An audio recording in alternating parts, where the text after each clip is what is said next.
And here we are live. Hey, gang. I'm just sitting here right before the show, and of course, I can see the chats going through. I want to start off the show, and I want to give some shout outs to, I have some a very loyal fan base, and I appreciate you guys so much. I want to show Z. I'm going to put you up on the screen here. This is the kind of support that I get, where all of a sudden, people who are in our group, who are doing what I do, uh, they're out there spreading the word. And here's Z was saying, please let others know that Jake is doing a show in a minute. Z, I can't thank you enough. I really appreciate you. Jason, good to see you. My sisters Patty and Penny are here. I was almost late. Well, I'm a little late starting the show because we were texting right before the show. It was great seeing you guys this afternoon. I love you both very much. Carolyn, Jan. Oh gosh, Aki, good to see you. Ray, my friend, good to see you. Oh, Vicky, you're in the house too. Oh my gosh. Hey, Kat, Jenny, Vicky. Hey, yo, great to see you, my friend. And oh man, this guy, Ayo, I appreciate you. Yeah, it's like, thank you so much. We have grown in terms of our following, and both on Facebook and here on YouTube. And I want to thank you guys because it's really because of all of you that that's happening. So let's see if I can get there we go. I'll adjust that a little bit. So I appreciate that a lot, Ayo. Thanks. So I didn't put together a big dog and pony show for you tonight. Instead, I wanted to go through some of the methodologies I use when doing transposition ciphers. Now, if you all remember back a few months ago, Adam Thomas was in the house and demonstrating what he and his father have been doing with the first folio and how they've been decrypting actual ciphertext from the first folio. Now, just so everyone knows how big of a deal this is, they are the first people in history who are decrypting ciphers in Shakespeare's first folio, and they're actually legitimate decryptions. Okay, others have tried it in the past, and everyone knows about people like Ignatius Donnelly and the others. He's one of the most famous. He was a senator who believed that Bacon wrote the works of Shakespeare, just like we now know he did. But at the end of the day, all of those decryptions, there were multiple people who claimed that they had decrypted ciphers in the first folio, and they were soundly debunked by Elizabeth and William Friedman. William Friedman, of course, is the godfather of, or the father of, the NSA, the National Security Agency here in the United States. So these people know what they're doing, and I get in a lot of hot water whenever I mention them and talk about them in a positive light with the Sir Francis Bacon Society, but I don't care, because at the end of the day, you have to have credibility and you have to maintain it.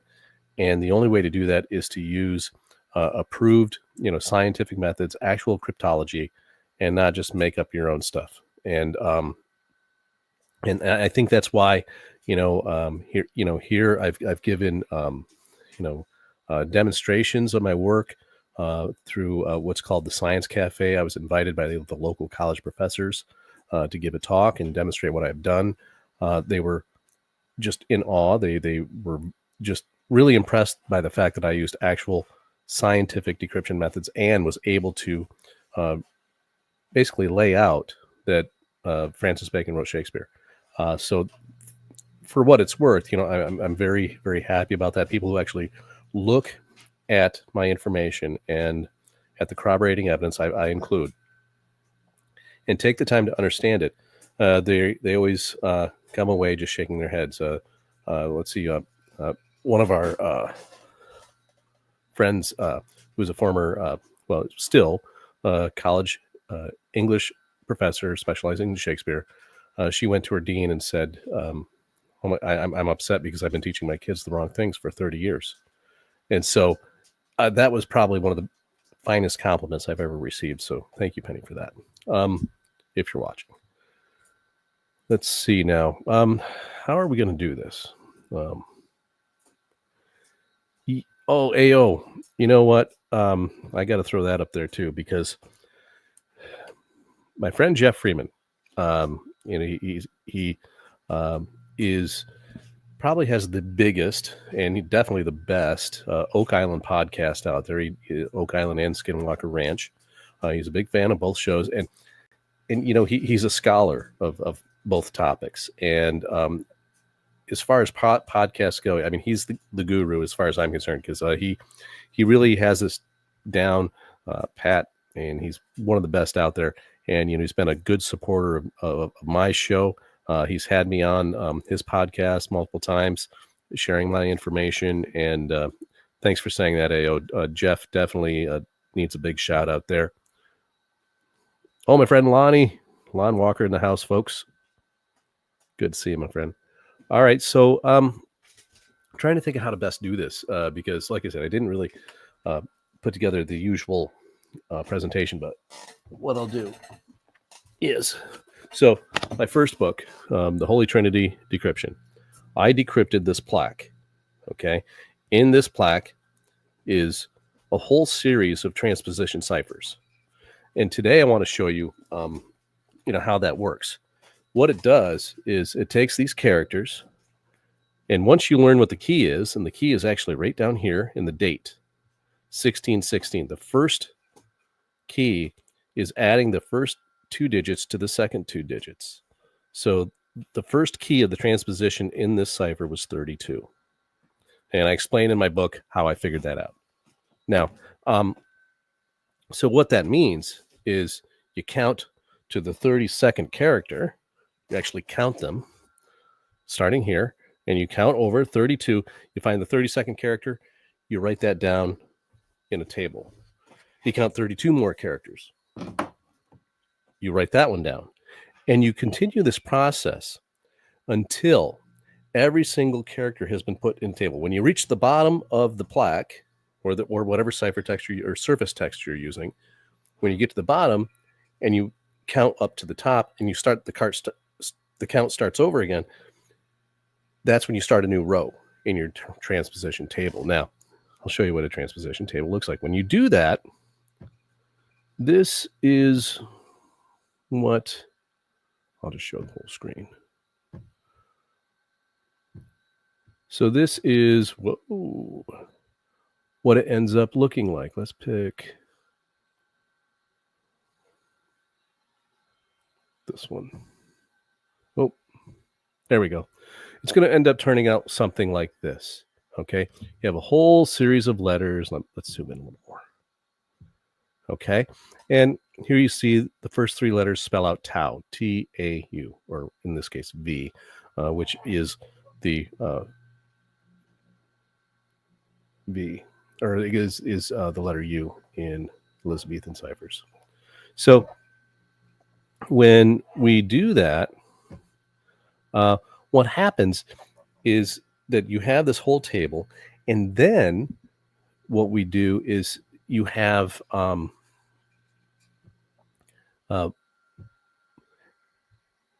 whole series of letters, and you have to look for the clues, right? You have to look for the clues that will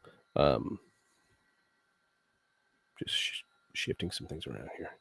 You have to look for the clues that are going to tell you what to look for and how to read the messages. Now, here's the thing about transposition ciphers. When you rearrange them into a table, they produce what are called acrostic anagrams.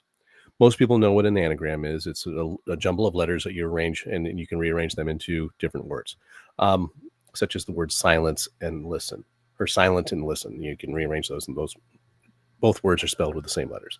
Well, an acrostic anagram has, when you're looking at one of those transposition tables, the letters are side by side or above and below each other.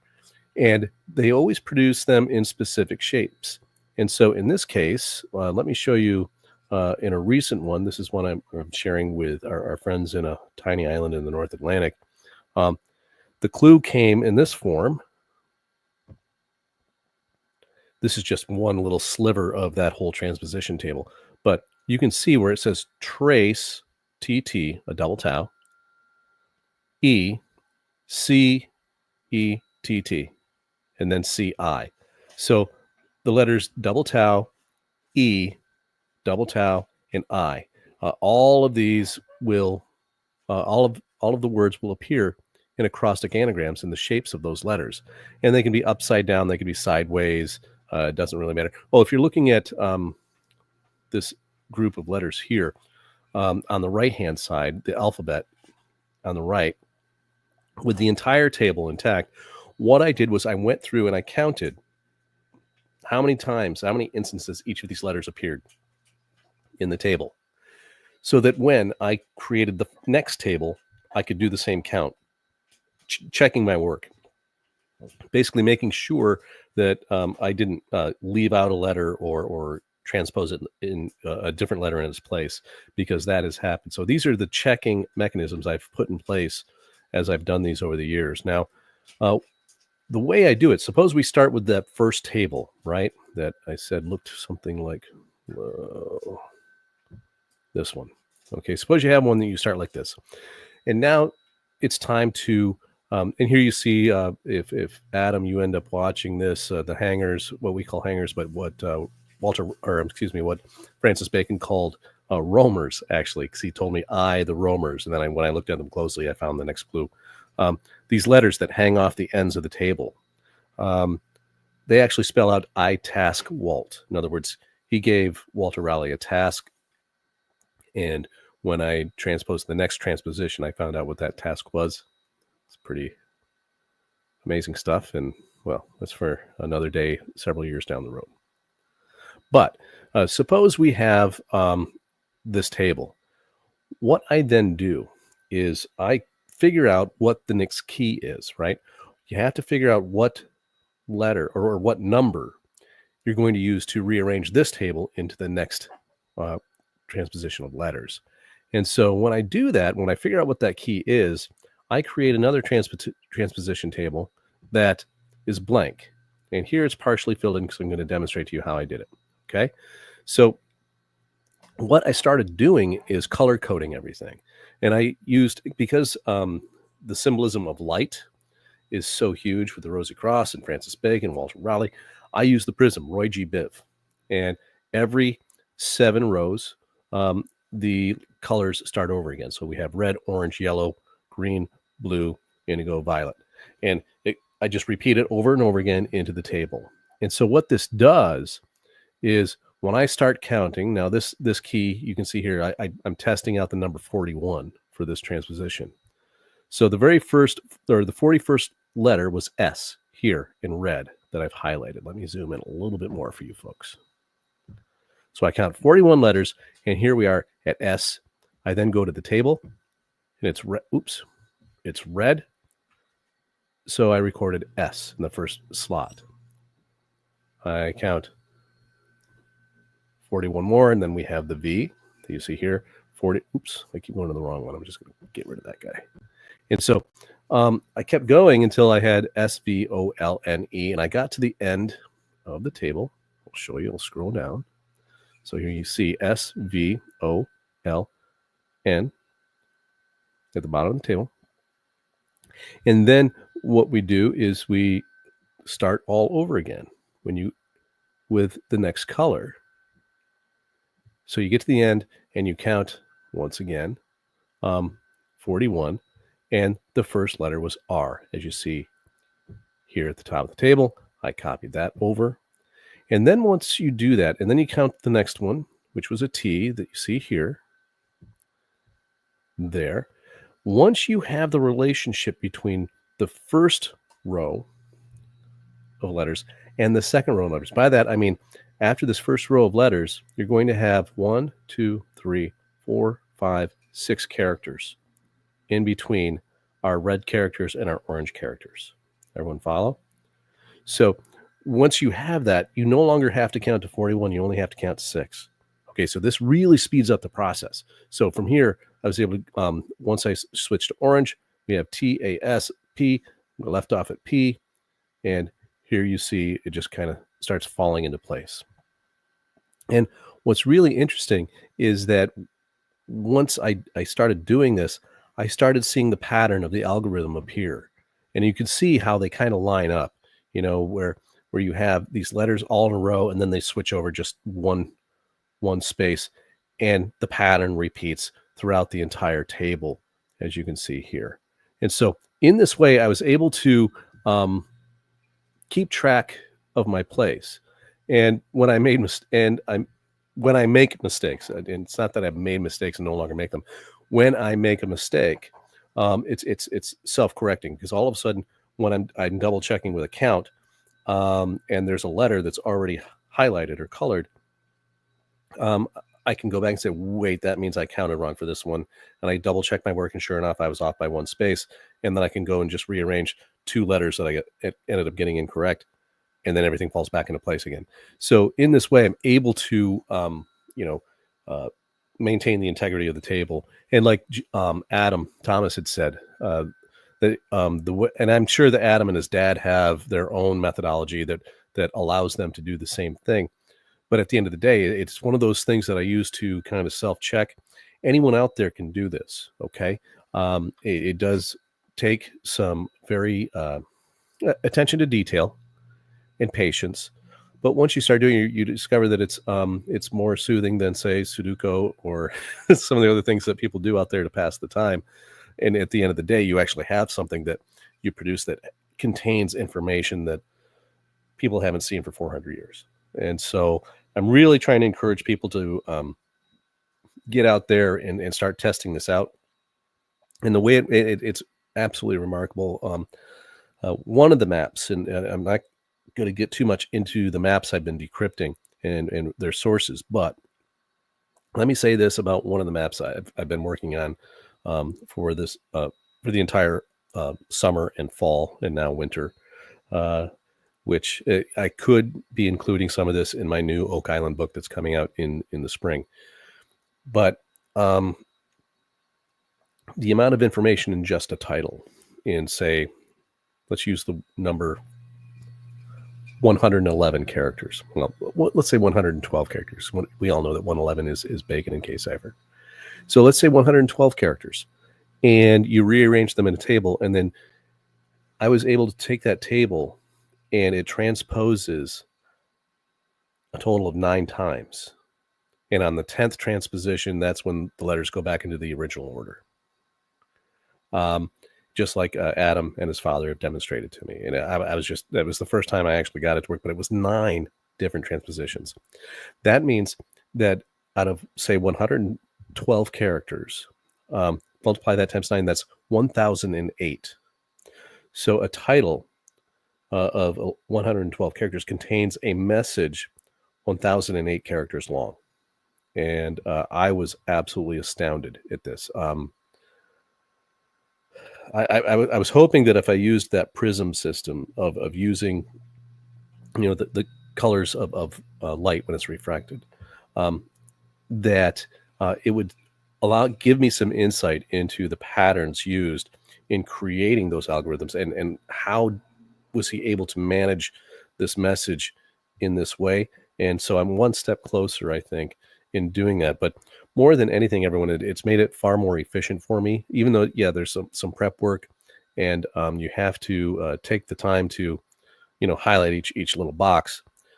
At the end of the day, it's far more efficient than all of a sudden getting,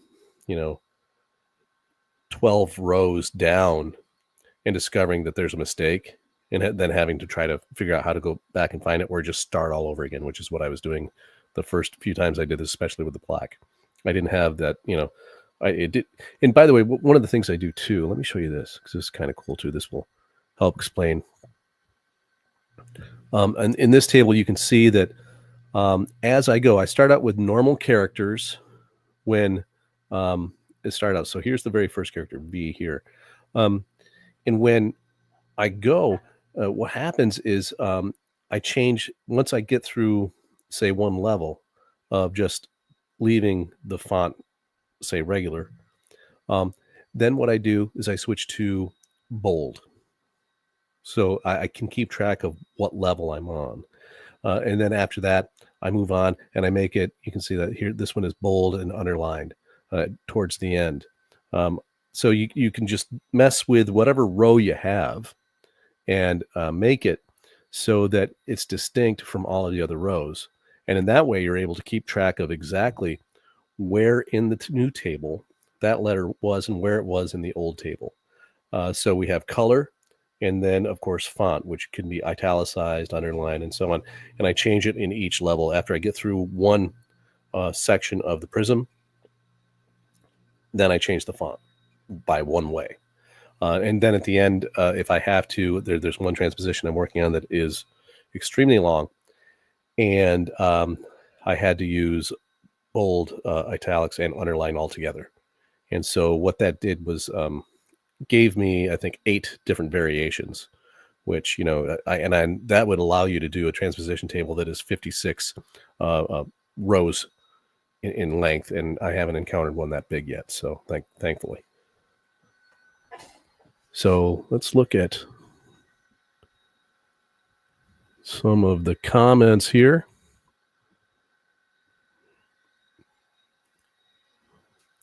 Oh, let's start with this. Couldn't agree more, you two. Jeff is great. Yeah, I do too, Z. I always try to get there live just so I can, join in the chat like all of you do. But if I can't, I always try to catch up later because, what they do is it's just top-notch work.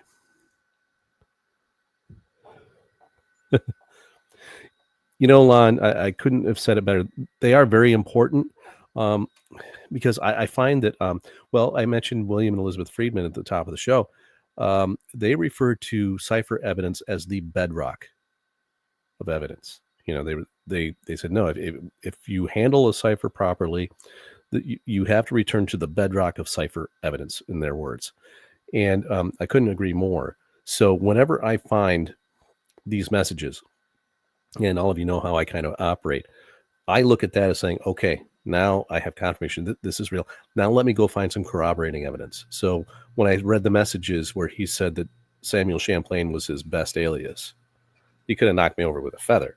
I'm like, there's no way this is true. So what did I do? I went to Champlain's own work, and there it was, right in plain view. So yeah, it's really important, Lon. Oh, Linda, always glad to have you. Whether you get here, I wouldn't say you're late. A wizard appears exactly when she means to.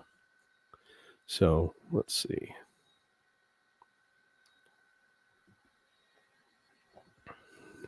Oh, thanks, AO. The thing is, this was last year, and we, did they call it the Science Cafe, and it's for local people who are retired and looking for things to do and learn new topics and things like that. And I really appreciate what you're saying here. And the thing is, it's like I kind of think of it as and people have been referring to, and I like it is going to get brighter for sure. But one of the things I want to say is other people who are doing this, I think we are a team for sure, but I don't think they're my team. I like to think of it as kind of like, Fight Club, where it's just like, we're all in this together. And this is why it's like, a lot of people would try, that I've talked to, and a lot of people who do cipher work, a lot of times are very protective of their information. And I don't blame them. I've been there. I've done that. Before my first book came out, I was a nervous wreck because I was afraid someone else was going to figure it out and publish it before I did. And thankfully that didn't happen. And that's part of the reason why I rushed to print with the first book as quickly as I did. But at the end of the day, now other people are kind of jumping in, and the work of Jason, William, Lon, Z, Stephanie, all of you, and Adam and his dad. Now people are really looking at it in a very serious manner, and it's only growing exponentially. And so that's why I do shows like this, where I'm just saying, here are my methods. This is the tried and true way you're supposed to do it. This is the way, the NSA does it. This is, the scientific part of it, where you have to, just follow the procedure, right? Don't have any presuppositions of what you want the message to say. Instead, just follow the clues where they lead you. And that always leads to the truth. So that's really what it's all about, AO. Making this open source so other people can join in and see what else they can find. Oh, Jan, Jake, how do you manage to turn your brain off at night? Once I get an anagram in my head, it just keeps going around and around. Believe me, I know exactly what you mean, but sometimes, well, a red Solo cup helps.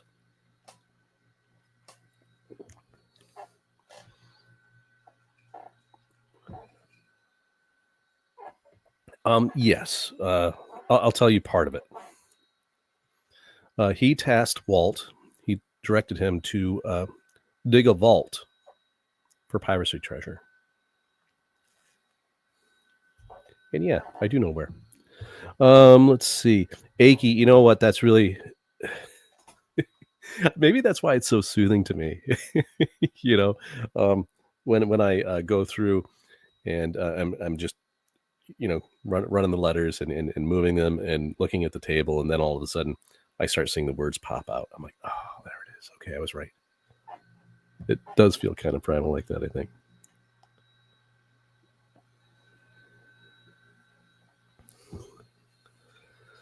Working on one of the maps. Well, you know what? I think I've hinted at that before, haven't I? We'll see what happens. Rick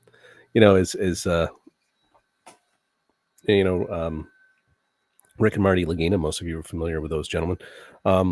As they say, it's like a theory is just a theory until you hold it in your hand. And we're going to see what happens here next spring. Yes, Jan, there is going to be a test. Only if you decide you want to do it yourself. I love this, Achy. It kind of looks like that, doesn't it? Yeah, for sure.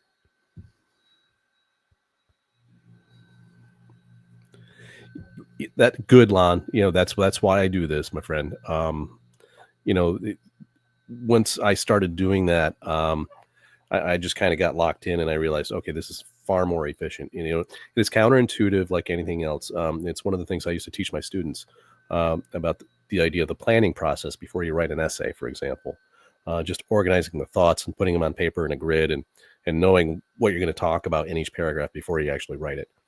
Doing that one step, they thought, oh, this takes too long. But as soon as they did it, they realized that they were writing an essay in 30 minutes or less. And suddenly they said, oh, wow, this really is easier. And I was thinking about it. I'm like, because this is such a laborious and tedious process sometimes, that I said, how can I, make this a little more efficient? And I realized just a little bit of planning. And I'm like, oh, light, see the light. And once I broke it down in terms of Roy G. Biv, the pattern just started to appear, and all I had to do was count a much smaller number, or I would look to say, okay, this part of the algorithm places the letter right next to the red boxes that have the italicized characters. And all I had to do was go look for the red boxes, the italicized characters, and plug it in. It made it far quicker.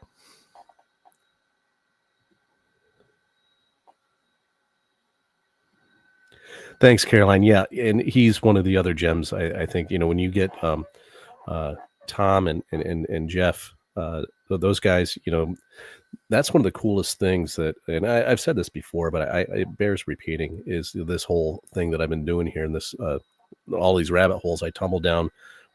I'm tumbling down them with some really fine folks. Tom and Jeff are top notch, and then everybody who's kind of climbed on board the bacon bandwagon. You guys are awesome.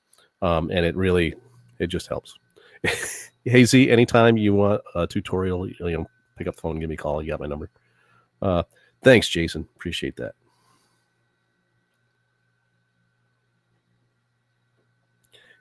And AO, this is why you get more screen time than anyone else. Is you really say nice things about me. Flattery will get you everywhere. I really appreciate your kind words, my friend, for sure. Oh, Z, I think that has to happen. I think we need to absolutely do that. So, yeah, gang. At the end of the day, like I said, I work very hard to try to disclose my methods and be very open source about it, just so that more people will kind of get on board and start looking at the first folio and anything they put their hands on. And by far the most challenging things that I've found to work on are the maps I'm looking at right now, and that's why I'm digging into them, because I really enjoy that level of challenge.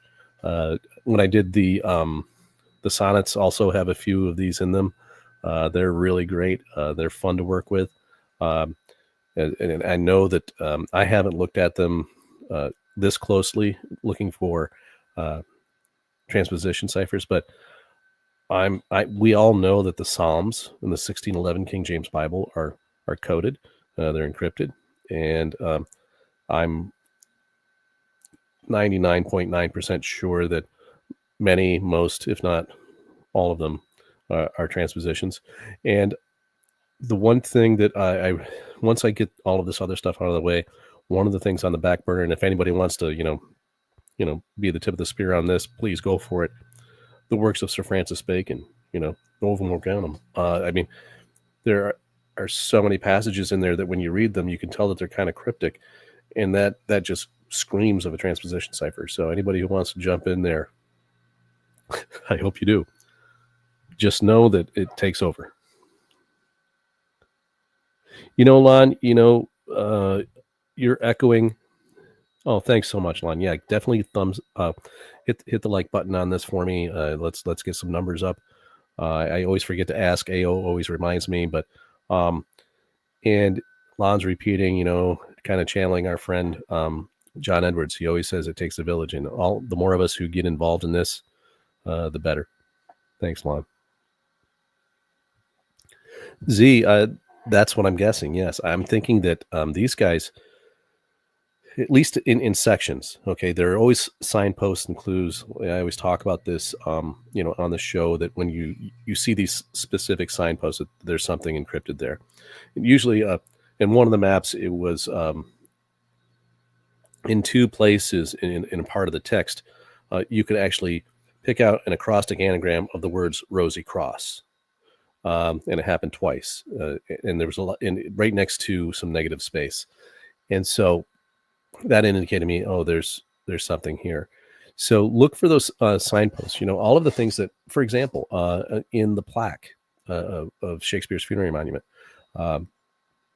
it was Christopher Morford who identified the Morford what we all now call the Morford triangle, where it spells out bacon in a perfect right triangle, and so. That alone, and then of course everyone knows about Peter Amundsen's pentagon or pentagram. When you see these things, and then when I made the discovery that when you count how many characters are on that plaque, and then the 153rd character is two conjoined letters that spell me, M-E, and 153, of course, is Rex Bacon. And then, of course, the first three letters on the top left, ITS, when you add them up, they add up to 111 bacon. It's bacon. So all of these are they're not the messages. They're just the signposts. So when you see these, that's when you know that there could be a transposition cipher there. And the other thing, too, is look for strange phrasing or strange spellings specifically. And when you see these, for example, you'll see, an extra E added to a word and things like that. It's because that E has to be in that specific place for the transposition to work. Okay. So I think so, Z. I think so.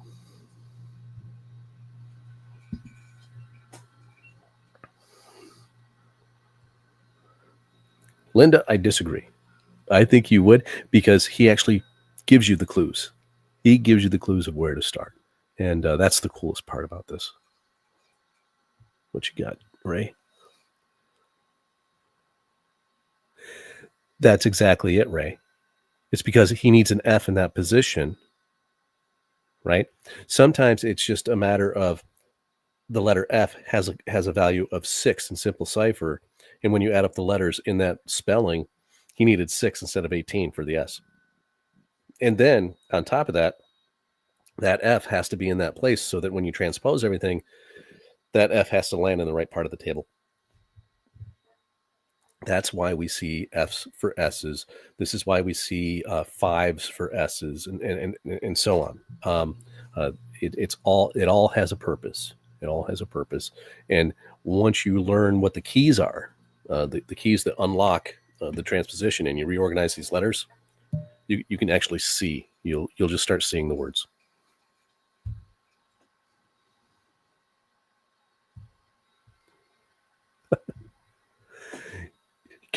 No kidding, Carolyn.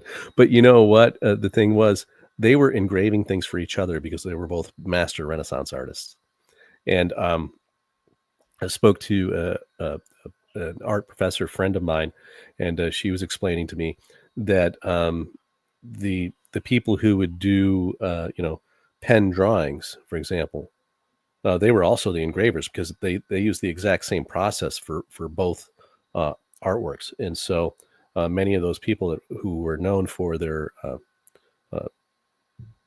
pen and ink drawings, like someone who would make a map, like Samuel Champlain, for example, and no one knows where he went to art school, by the way, or where he went to school, period. They were doing most of this stuff themselves or giving very specific directions to those engravers. Great comment. There you go, Ray. It's all in it. And I say you go for it. See what you can find. But I warn you, it's highly addictive.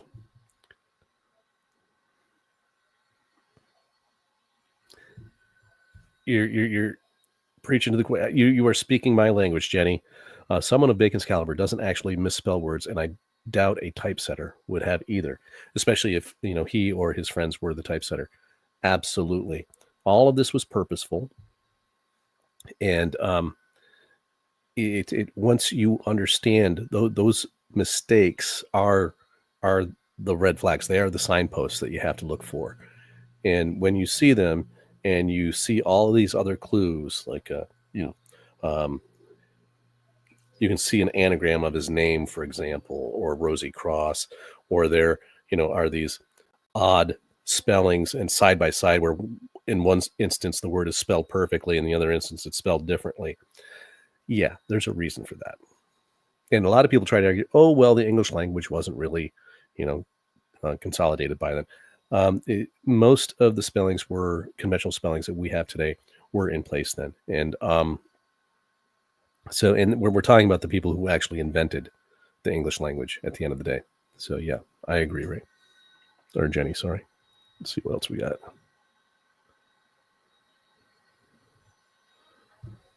Oh, yeah. Bacon's preface to the wisdom of the ancients is truly enlightening when fully absorbed. And that's just it.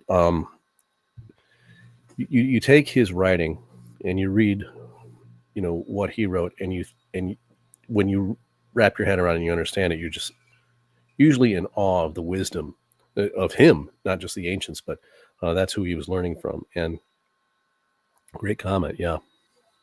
When you read anything he has written, and not even in the cipher text, just his words themselves, yeah, makes your brain hurt.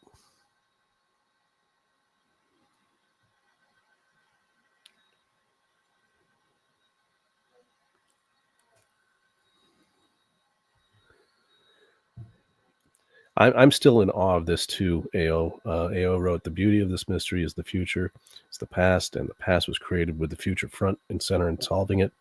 It's been hidden in plain sight all along. Thanks, brother. I still shake my head that I've been a part of this, and that it was there in the first place, and no one's bothered to tell everyone. They put it in their writings and their literature and the themes of their work and those kinds of things. I'm talking about Alexander Dumas, Mark Twain, Edgar Allan Poe, especially, and Sir Walter Scott, and so many others. But the idea of it just sitting there and no one really saying, hey, we have this tradition of the lost Stuart kings, and now we know where it comes from. It's just the greatest story never told, and I'm just honored to be a part of it.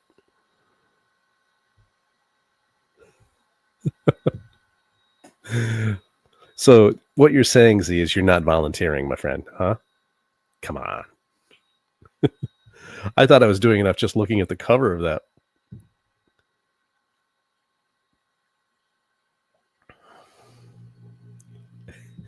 Again, Lon, echoing exactly what I just said.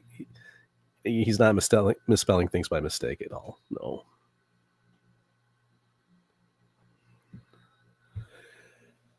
Whew. Well, I don't know how to answer this question because everything I've looked at, Jenny, is included a cipher. I was talking to a few of the other researchers. I said I don't think there's anything that these guys touched that they didn't put an encryption in. And the common theme of all of the encryptions, of course, is their heredity and their secret identities as twin brothers. It's in everything they touched. There's an additional story in some of the other stuff. The stuff I'm working on is, well, not believable, frankly. It's why I'm going to share it with some folks. But you're never going to see me. Let's put it this way: you're never going to see me on national television making the statements that I'm reading right now, because enough people already think I'm crazy for saying that Samuel Champlain was an alias. Some people get very upset about it too, by the way. But that's about as far as I'm willing to go. Let's put it this way: if I'm willing to say that, I'm willing to say that the man we know as Walter Raleigh was really Bacon's twin brother, Walter. They were both the twin sons of Mary Queen of Scots.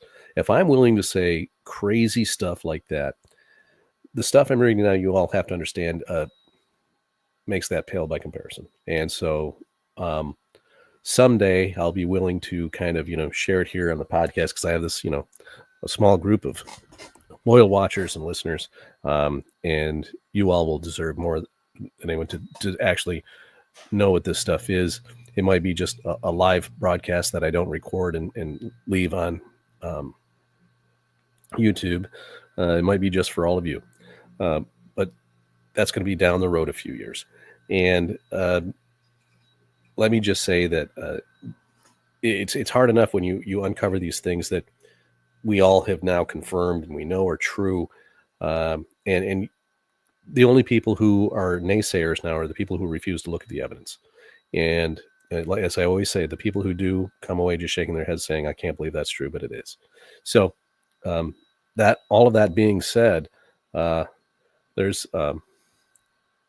so much more that's just outrageous.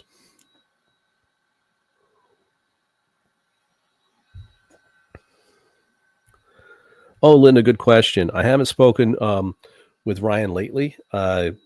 We talked, gosh, I want to say about 3 or 4 weeks ago, maybe. No, it was longer than that. It was like 5 weeks ago, last month. But yeah, his work is definitely very interesting. It's fun to follow. He and I have talked about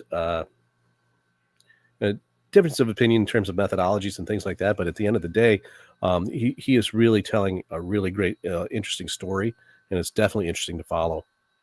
So I do need to reach out to him soon, because I have some information I think will help him.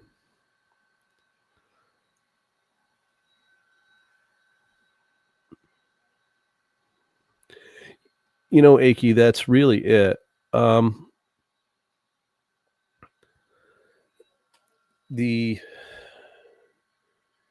always say disbelievable because it's easy to disbelieve these things. It's easier to disbelieve them than because they are unbelievable.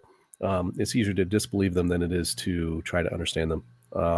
And that's one of the things that I say to my critics. I'm like, look, I get it.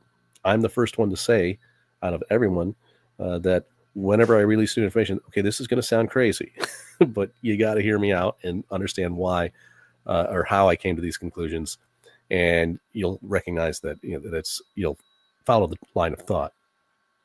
Otherwise, it's easier to believe one of three things. Okay, either I'm an idiot who's self-deluded and I've completely fooled myself, or two, that I'm, the term I always use is batshit crazy, or three, I'm a liar and a fraud. Now, which one of those you want to call me in my face? So at the end of the day, as you said, from the advantage of the observer, they're making a choice, and I understand it, and that's why I don't get upset with people who just look at me and roll their eyes. It's because it's easier to do that, right, than it is to sit down and take in hour or 30 to 60 minutes out of your evening and try to understand these messages and what I do, and watch the podcast or whenever you get spare time to watch the recording. It's far easier just to disbelieve it. And so at the end of the day, that's why it takes a while.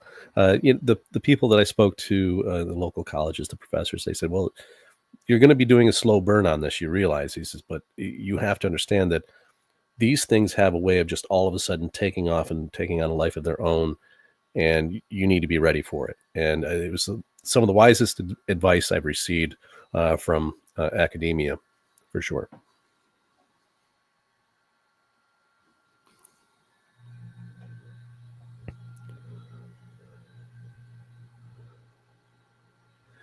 Aki, oops. Thanks, Z. Yeah. And that's just it. And that's how we met, it does everyone, Aki. And the thing is that it's, how do I say this? We all have, our own perception of a reality, right? And we have categories in boxes in our minds of where we place things, and then suddenly someone comes along and shows you that evidence that you're wrong, and it causes what's called cognitive dissonance, because our biases in our mind, our cognitive biases, we hold on to them because it's how we understand our reality, right? It's our perception of our realities, and so suddenly when something like this comes up, it causes us to question it, and that cognitive dissonance can be just overwhelming and very annoying. And some people, it causes them to react in anger. And so, yeah, it has to do with that. And, but don't question your sanity. Question what you've been taught, and say, well, wait a minute. Am I holding on to this just because it's comforting? Am I holding on to this because I know for a fact it's true? Or are there other options? And when we do that, we're able to set aside our cognitive biases and look at things critically. That's the basis of critical thinking.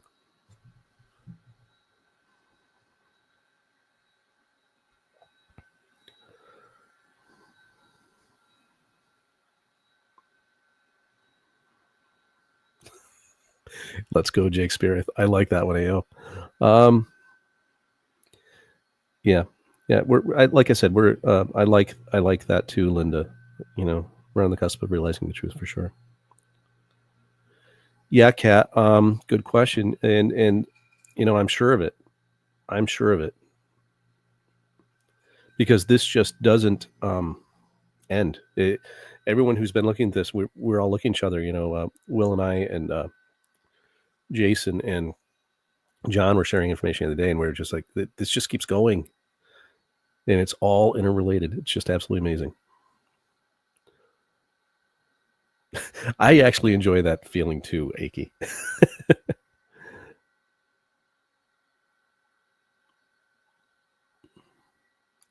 Yeah, Linda, and that's just it, and I understand those people. They have, particularly, people like who are involved in, say, Oak Island research, or the people who are members of the Sir Francis Bacon Society. They all have a vested interest in their own theory and it being true.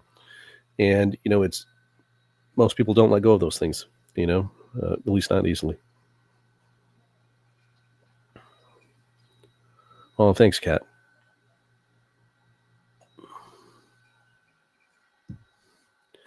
Tommy in the house. Good to see you, my friend. Jake, I've seen a lot of different people who believe as you believe as you believe. A lot of people are coming up with the same things now that you've done it. Tommy, I'm seeing the same thing. And the more people that we get doing it, and that's just it. We can't be stonewalled forever, and we all can't be wrong. I mean, repeatability is the backbone of the scientific method, and that's really what Will and Jason and I are, and Z and everyone else. It's what we're all about.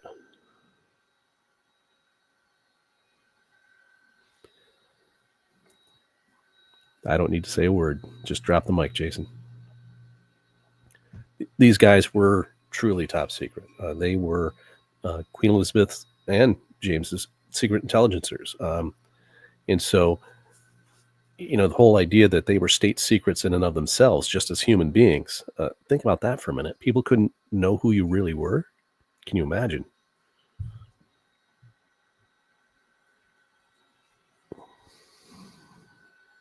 Well, that's just it, Kat. And now that so many other people are repeating it and repeating the same findings, and the actual cipher messages themselves you can just read them now.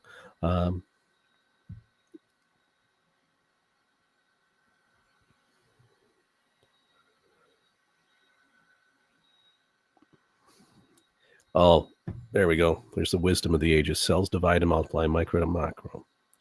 As above, so below. Macro to micro as well. Great thoughts, Aki, as usual. Okay, gang. I hope you enjoyed our venture into transposition ciphers. I really hope that others out there will kind of jump on the bandwagon.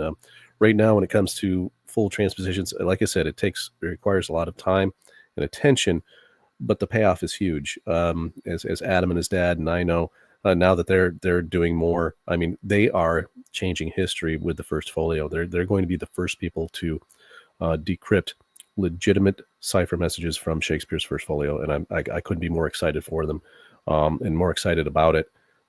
And so, like I said, I really wanted to take some time to hopefully entice some more people out there to start doing what we're doing. And like I said, just pick something small and begin and see what happens. Make sure you're choosing, a text that that they laid their hands on, and it has those signposts that I talked about. Use these methods, and I promise you won't be disappointed. You might hate me afterwards because you have now a hobby that kind of consumes you, but there are far worse things you could be doing with your time. Thanks, gang. Really appreciate you guys showing up. And like I said, I didn't do an event this week. I just kind of threw it together. And, it's one of those topics that I think is going to be, for my YouTube channel, it's just going to be a slow burn of trying to attract attention to the topic and get more people involved in doing it. It's one of those, I told my sisters, I said, you might not want to watch it. It's going to be boring, but they're here anyway. It's great seeing you guys this afternoon. And so, yeah, until next time, I think I'm going to wrap things up. I want to thank you all for joining me. And as usual, I appreciate your support, and I'll see you in a couple more weeks, gang. Thanks again. Take care.